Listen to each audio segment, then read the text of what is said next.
America Iran चर्चेदरम्यान नेते हातघाईवर आल्याची माहिती. होर्मुझ खुला करण्याच्या मुद्द्यावरून अराघची आणि विटकॉफ यांच्यात मोठा वाद. तुर्की मीडियाकडून बातमी प्रसिद्ध.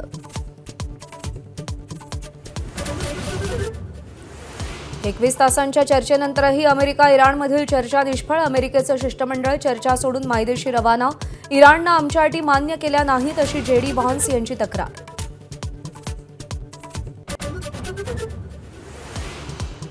अमेरिकेनंतर इराणचं शिष्टमंडळ पाकिस्तानातून रवाना. अमेरिकेच्या अवास्तव मागण्या अमान्य. शरणागती पत्करण्याची घातलेली अट मान्य नसल्याची इराणची भूमिका.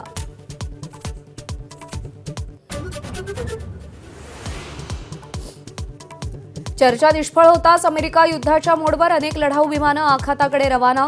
इराणवर पुन्हा हल्ले सुरू करण्याची शक्यता.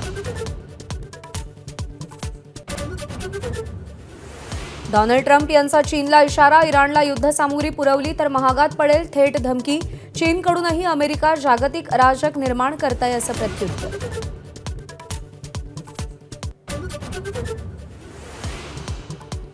सुनेत्रा पवारांनी बारामती विधानसभा पोटनिवडणुकीच्या प्रचाराचा नारळ फोडला. कन्हेरीतील हनुमानाचं दर्शन घेतलं. अजित पवारांच्या स्मृतीस्थळी जाऊन श्रद्धांजली वाहिली.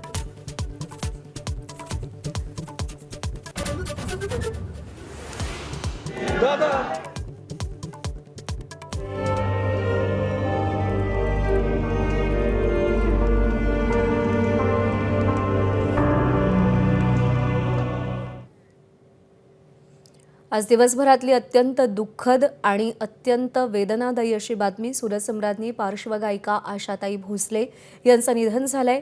वयाच्या 92व्या वर्षी त्यांनी अखेरचा श्वास घेतलाय. आशा भोसलेंना काल हृदयविकाराचा झटका आला होता आणि त्यामुळे त्यांच्यावर कालपासून मुंबईतल्या ब्रीच कँडी रुग्णालयात उपचार सुरू होते आणि आज उपचारादरम्यान त्यांचं निधन झालंय. भारतरत्न आणि गानसम्राज्ञी लता मंगेशकर यांची धाकटी बहीण असलेल्या आशा भोसले यांना हिंदी सिनेसृष्टीची वर्सटाईल गायिका म्हणून ओळखलं जायचं. तब्बल 6 दशकं त्यांनी या क्षेत्रात आपल्या गाण्यांनी आवाज दिलाय. त्यांनी केवळ हिंदीतच नाही तर मराठी, बंगाली, गुजराती, तामिळ, तेलुगूसह अनेक भाषांमध्ये गाणी गायलेली आहेत. हिंदी सिनेसृष्टीतील दिग्गज संगीतकार आर.डी. बर्मन, ओ.पी. नय्यर, एस.डी. बर्मन, लक्ष्मीकांत प्यारेलाल यांच्यासोबत त्यांनी अनेक अजरामर गाणी गायली. अनेक सुपरहिट गाणी त्यांनी दिलेली आहेत. ठसकेबाज लावणी असो, गझल असो, नाट्यगीतं असो, रॉक पॉप सारखी गाणी असो किंवा अगदी भजनं असो, या प्रत्येक गाण्यांच्या साच्यामध्ये आशाताईंचा आवाज इतका परफेक्ट बसला की त्यानंतर ती गाणी इतर कोणाच्या आवाजात आपण कल्पनाही करू शकलो नाही.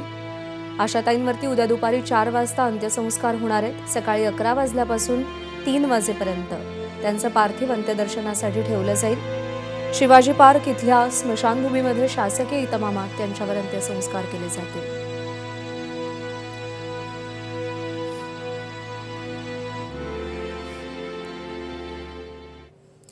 तर आशाताई भोसले यांचा जीवन परिचय ग्राफिक्सच्या माध्यमातून.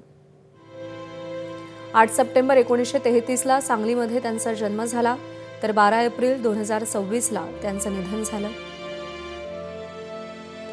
वडील दीनानाथ मंगेशकर आणि आई शेवंती यांच्या पोटी त्यांनी जन्म घेतला. मंगेशकरांच्या लता, मीना, आशा, उषा, हृदयनाथ या 5 भावंडांपैकी त्या एक.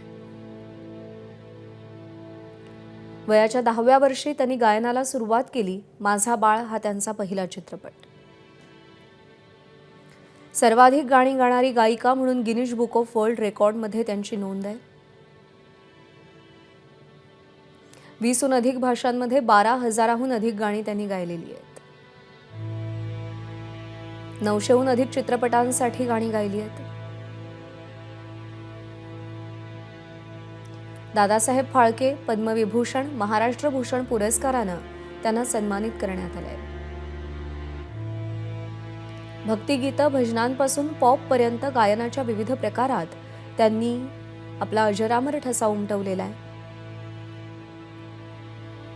2 वेळा राष्ट्रीय पुरस्कार आणि 7 वेळा फिल्मफेअर पुरस्कार त्यांना मिळालेला आहे. आर.डी. बर्मन, खय्याम, ओ.पी. नय्यर, ए.आर. रहमान यांची संगीतबद्ध गाणी आशाताईंनी गाऊन अजरामर केलेली आहेत.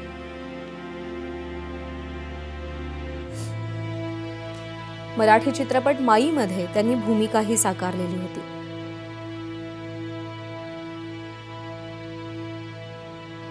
एकोणीसशे 97ला ग्रॅमी अवॉर्ड मिळवणाऱ्या आशाताई या पहिल्या भारतीय गायिका ठरल्या.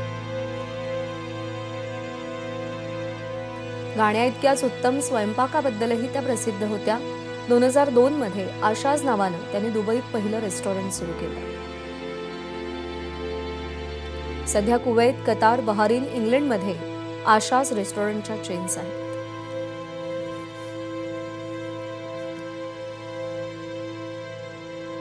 दादासाहेब फाळके सन्मान त्यांना प्राप्त झालेला होता.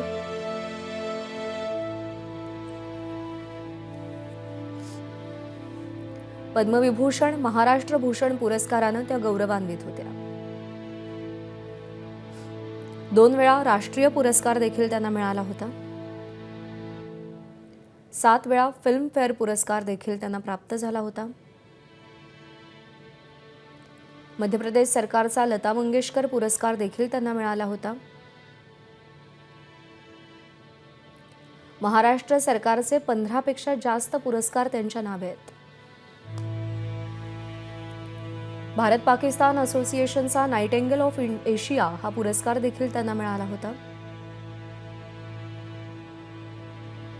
BBC आकाशवाणीचा जीवन गौरव पुरस्कार. 2002 पासून अन्य गायकांना सरकारतर्फे आशा भोसले पुरस्कार दिला जाऊ लागला. वयाच्या 10व्या वर्षापासून त्यांनी गायनाला सुरुवात केली. 1949 ते 2024 अशी त्यांची प्रदीर्घ कारकीर्द आहे. 20हून अधिक भाषांमध्ये त्यांनी गाणी गायली आहेत.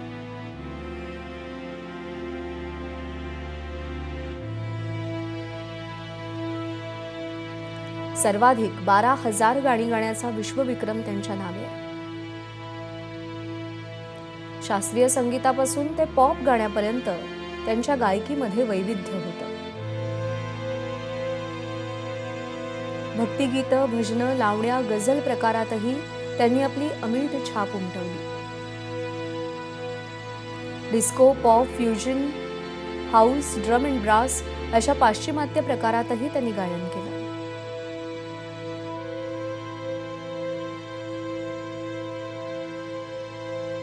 तर मराठीतली काही माइलस्टोन अशी त्यांची गाणी. केव्हा तरी पहाटे, उलटून रात गेली, आज कुणीतरी यावे, फुलले रे क्षण माझे, तरुण आहे रात्र अजुनी, जीवलगा राहिले रे दूर घर माझे, ही वाट दूर जाते, गेले द्यायचे राहुनी तुझे नक्षत्रांचे देणे, गंध फुलांचा गेला सांगून, एका तळ्यात होती बदके पिले सुरेख, जे वेड मजला लागले रेशमाच्या रेघांनी, सैनिक हो तुमच्यासाठी,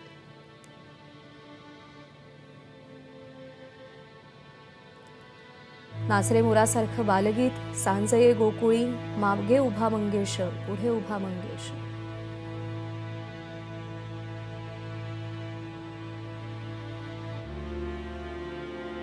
दीनानाथ आणि श्रीमंती मंगेशकरांचं हे तिसरं अपत्य. लता, मीना, आशा, उषा, हृदयनाथ या भावंडांपैकी त्या एक. 1949ला लता दिदींचे सचिव गणपत भोसलेंशी विवाह झाला. गणपत, आशा भोसलेंना हेमंत, आनंद आणि वर्षा अशी 3 मुलं. 1960 मध्ये गणपत भोसलेंपासून त्या विभक्त झाल्या. संगीतकार ओ.पी. नय्यर यांच्याशी 14 वर्ष त्यांची अत्यंत घनिष्ठ मैत्री होती. 1980 मध्ये आर.डी. बर्मन यांच्यासोबत त्यांचा दुसरा विवाह झाला. 1994ला आर.डी.चं निधन झालं. 2012 मध्ये मुलगी वर्षाचं तर 2015 मध्ये मुलगा हेमंत यांचं निधन झालं.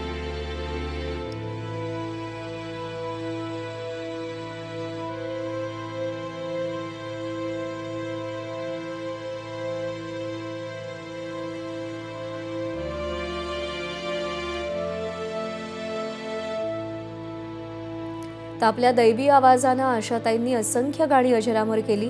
त्यातल्या काही अमीट गाण्यांची झलक आपण पाहूया.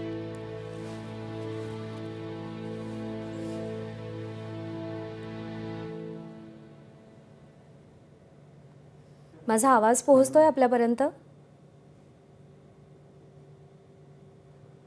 हो, पोचतोय. जी, मी तुम्हाला म्हणणार होतो, एक 5-10 मिनिटांनी बोलता का? हां, हरकत नाही. आपण पुन्हा एकदा सुधीर गाडगे यांच्याशी संपर्क साधायचा प्रयत्न करू. तर ज्या गाण्यांचा आस्वाद आत्ता आपण घेतला, अशी असंख्य गाणी आहेत. 12,000हून अधिक गाणी आहेत, ज्या गाण्यांना आशाताईंचा स्वरसाज लाभलेला आहे. ती गाणी अजरामर झालेली आहेत. तर काही वर्षांपूर्वी ABP माझाच्या माझा कट्टा या कार्यक्रमात आशाताई यांची मुलाखत झाली होती. त्या कट्ट्यातले काही क्षण आपण पाहूया.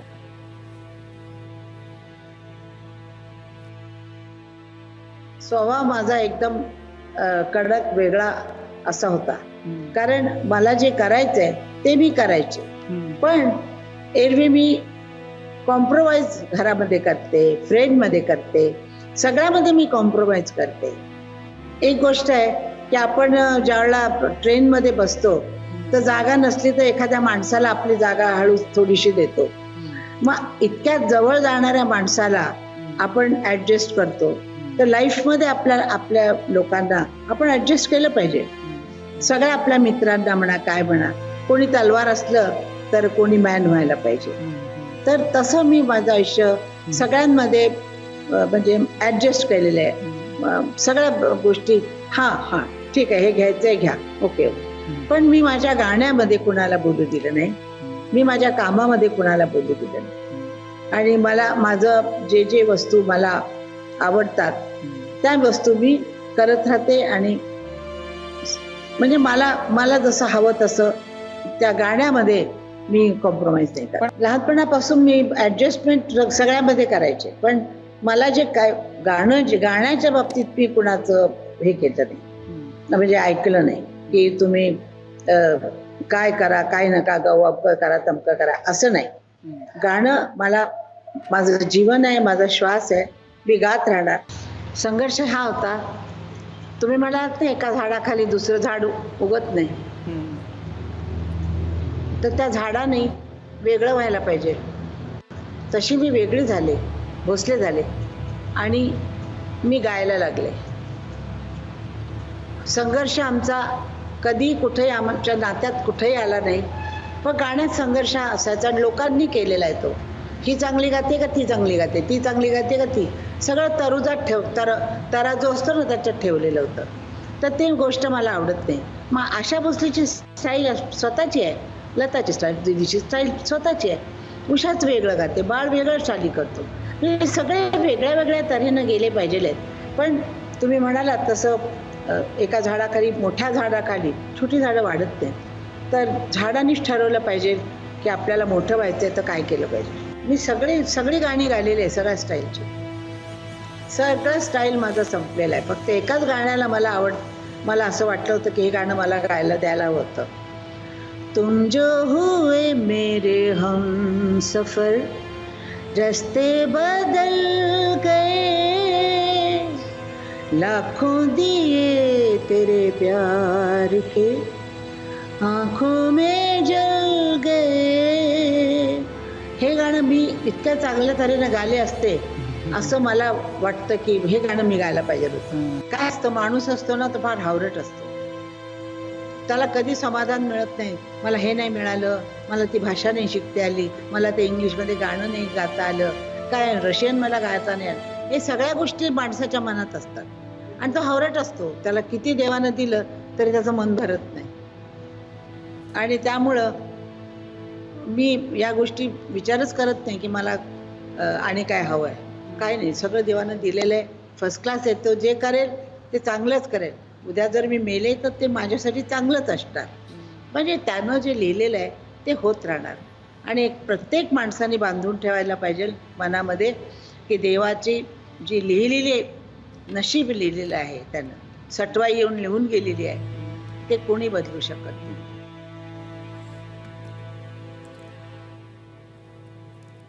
आणि यानंतर आपण पुन्हा एकदा संवाद साधूयात. प्रसिद्ध मुलाखतकार सुधीर गाडगीळ सर सध्या आपल्यासोबत आहेत. सर, आपण पाहतोय आशाताईंचे काही किस्से आत्ता आपण माझ्या कट्ट्यावरचे ऐकले आणि त्यांची जिंदा दिली, त्यांची जिद्द ही आपण कायमच पाहिलेली आहे, त्याबद्दल कायम चर्चा झालेली आहे. आणि तुम्ही आशाताईंचे स्नेही आहात. कशा दिसल्या तुम्हाला आशाताई या सगळ्या काळामध्ये, या त्यांच्या पूर्ण कारकिर्दीमध्ये? अगदी नेमक्या शब्दात सांगायचं तर आपल्याकडे आपण बारीक सारीक गोष्टीचा बाऊ करतो आणि लोकांमध्ये त्याची चर्चा करत बसतो. ही एकमेव व्यक्ती मी अशी पाहिली की संकटाचा पाऊस पडून व्यक्तिगत जीवनामध्ये दुःखाच्या अनेक घटना घडून सुद्धा कधीही त्यांना मी दुर्मुखलेलं पाहिलं नाही. तुम्हीही पाहिलं नसेल. कायम हसतमुख आणि मनपूर्वक बोलणं. आणि एकदा बोलायला लागल्यानंतर माझ्याशी तर त्यांचं माझं वय ज्ञान सगळ्या अर्थाने मी पात्रता दुय्यम असूनसुद्धा त्या माझ्याशी मुलासारखं वागायच्या. हात हातात घेऊन गाणं म्हणायच्या. माझ्या खांद्यावर डोकं ठेवून क्षणभर डुलकी मारायच्या. असा माझा त्यांच्याबाबतचा अनुभव आहे. नाही, अगदी खरं आहे. म्हणजे आशा म्हणून जन्माला येणं, आशा म्हणून जगणं आणि ती आशा कायम जिवंत ठेवणं, याचं मूर्तिमंत उदाहरण म्हणजे आशाताई भोसले आहेत. सुधीर गाडगीळजी, काही अशा आठवणी आहेत ज्यामध्ये आशाताईंच्या व्यक्तिमत्वाचे वेगळे पैलू जे आजपर्यंत लोकांना कधी माहितीच नव्हते, कळलेच नव्हते, ते तुम्हाला अनुभवता आले?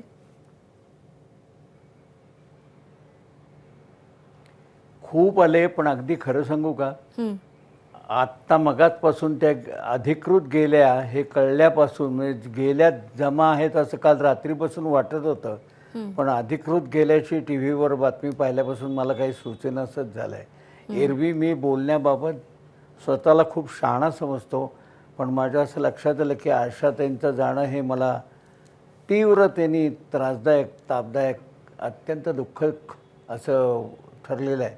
काय आठवेनासच झालं आहे काही, पण तरी एक म्हणता येईल की त्यांच्या गाण्यांनी मला कायम आनंद दिला, त्यांच्या बोलण्याने मला उत्साह दिला आणि त्या वय बी काहीही अंतर न मानता माझ्याशी जो संवाद साधायचा ना, त्यामुळे अत्यंत जवळच्या वाटायच्या त्या मला. आणि मी त्यांना एखादी अगदी आतली गोष्ट जी कोणाला सांगू नये असं वाटतं ती सुद्धा एकमेकांशी बोलायचो.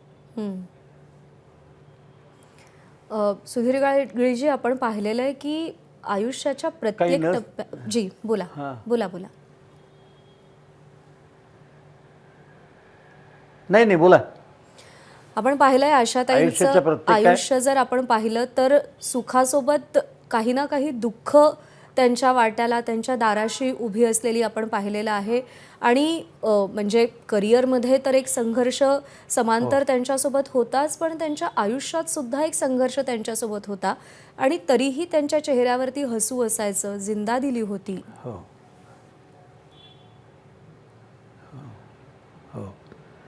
अगदी खरं सांगू का, त्यांना महत्त्वाचं म्हणजे मोठा मुलगा गेला. मुलीनं आमचा कार्यक्रम चालू असतानाच घरी आत्महत्या केली. नवरा आधीच गेला. अशा घरातल्या अत्यंत तीव्र दुःखाच्या घटना घडलेल्या असूनसुद्धा तुम्ही त्याचं भांडवल करून कोणा लोकांसमोर कुरकुरताना त्यांना कधी पाहिलं आहे? कधीही नाही. त्या दुःखाचं भांडवल करायचं नाहीत. कायम मनपूर्वक हसत लोकांना सामोऱ्या जायच्या. कारण त्या म्हणायच्या की गाणं ऐकायला आपलं आणि आपल्याशी बोलायला लोक उत्सुक असतात, त्या आपल्या दैनंदिनीतल्या अनेक ताणातनं बाहेर जाण्याकरता. तर आपण पुन्हा आपले व्यक्तिगत ताण त्यांना पुन्हा कशाला द्यायचे? इतकं त्यांचं सर्वसामान्य रसिकांशी निकटचं नातं होतं. सर, आपण भारतीय संगीत सृष्टीचा जर विचार केला तर त्याच्यामध्ये 4 स्तंभ आपण कायम म्हणतो. किशोर, रफी, लता आणि आशा या चौघांनी प्रत्येकाचं भावविश्व समृद्ध केलेलं आहे आणि आज हे चौघही आपल्यामध्ये नाही आहेत. खरं आहे. अशा वेळी काय भावना येतात आपल्या मनामध्ये? काय हो, मला मी सांगितलं, मी तुम्हाला म्हटलं ना की मला सकाळपासून काही सुचेनासच झालं आहे. एरवी मी बोलणं म्हटल्यानंतर कोणत्याही स्थितीमध्ये बोलण्यात मी एकदम पक्का आत्मविश्वास पूर्ण असतो आणि कुठल्याही विषयावर कधीही कितीही केव्हाही कसंही खणखणीत बोलतो. पण आज सकाळपासून मला प्रथमच अशी गोष्ट घडते की आशाताईंच्या आठवणींच्या ह्याच्यामध्ये मला सूचना असं झालं आहे, मनातले असंख्य मुद्दे त्यांच्याबद्दलचे विसरायला होत आहेत. इतकं टोकाचं जवळचं नातं आशाताईंशी आहे. त्यांची मुलाखत घेण्याचा योग तर आलाच असेल अनेकदा, आणि मुलाखतकार म्हटलं की सगळ्यात अग्रक्रमाने तुमचंच नाव आजही महाराष्ट्राच्या ओठांवरती येतं. त्या मुलाखतीतले काही प्रसंग किंवा त्यांनी अगदी वेगळ्या पद्धतीनं दिलेलं एखादं उत्तर. अहो, मी त्यांची मुलाखत पहिल्यांदा घेतली ती म्हणजे 1980 साली. म्हणजे नुकती सुरुवात झाल्याच्या वेळेला मी त्यांची पहिली मुलाखत घेतली आणि नंतर 22 वेळा त्यांनी मला मुलाखत अधिकृत अशी दिली.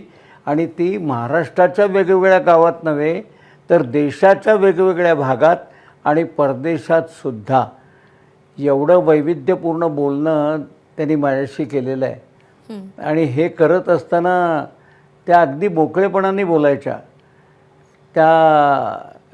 त्यांनी मलाच एकदा विचारलं की माझ्याबद्दल एवढं भरभरून बोलतोस, दीदीशीही गोडगोड बोलतोस, तुला माझ्यात आणि तिच्यात काय फरक जाणवतो. म्हटलं दीदीबद्दल आदर वाटतो आणि आपल्याबद्दल जिव्हाळा वाटतो. नाही, आणि ही भावना आणि मुख्य म्हणजे काय आहे, आणि मुख्य म्हणजे काय, 11,000हून अधिक गाणी होती त्यांची. तर ती त्यांना तर पाठ होती, समोरच्याला किती पाठ आहेत हे त्या जाणून घ्यायच्या. म्हणजे पक्क चेक केल्याशिवाय नव्हत्या बोलत. आपल्याबद्दल खरंच प्रेम आहे, आपल्या गाण्याबद्दल खरंच त्यांना आपुलकी आहे का हे त्या चेक करायच्या सगळ्यांशी. माझ्याशी तर करायच्या. माझ्या घरी बिरी आल्या, जेवण केलं आहे, त्यांना गाण्या इतकंच खाणं हा अत्यंत आवडीचा भाग होता. आणि उत्तम स्वयंपाक करायचं आणि मला म्हणायचं जेवायला ये. म्हटलं मी शाकाहारी आहे हो. ते म्हणले का, मला शाकाहारी येत नाही असं वाटतं का. असं म्हणून त्यांनी मला शाकाहारी पण करून खिलवलं आहे. याच्यापेक्षा आणि काय पाहिजे हो. ती बाई कुठे, आपण कुठे. तुम्ही असं सांगितलं की 22 वेळा त्यांनी तुम्हाला अधिकृतरित्या मुलाखत दिलेली आहे. मुलाखती तर झाल्याच, पण जसं तुम्ही सांगितलं की घरगुती संबंध सुद्धा खूप सौहार्दाचे होते, जिव्हाळ्याचे होते. हाच शब्द तुम्ही आता वापरलात. त्या घरामध्ये वावरताना कशा असायच्या? हो,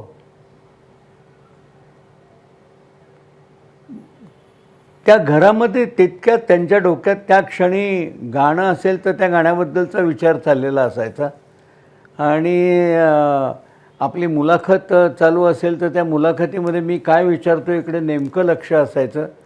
आणि त्याला नीट उत्तरं देतोय की नाही आपण हे मलाच विचारून चेक करायच्या. आणि जिव्हाळा तर इतका किंवा काय, माझ्या खांद्यावर डोकं ठेवून झोपलेल्या पण आहेत त्या. नाही, खरं आहे, अत्यंत जिव्हाळ्याचा आणि काय म्हणतात प्रेमाचा असा हा सगळा नातेसंबंध आहे. आणि खरंच अगदी काही भाग्यवान लोकांपैकी आपणही आहात सुधीर गाडगेजी, की ज्यांना आशाताईंचा हा स्नेह, त्यांची ही वेगवेगळी रूपं आणि 100% त्यांचा हा मिश्किलपणा अगदी जवळून अनुभवता आला. त्यांच्या व्यक्तिमत्वातलं अष्टपैलुत्व सुद्धा तुम्ही पाहिलेलं आहेत. मनापासून आभार आपले, आपण बातचीत केलीत आमच्याशी त्यासाठी. एबीपी माझा, उघडा डोळे बघा नीट.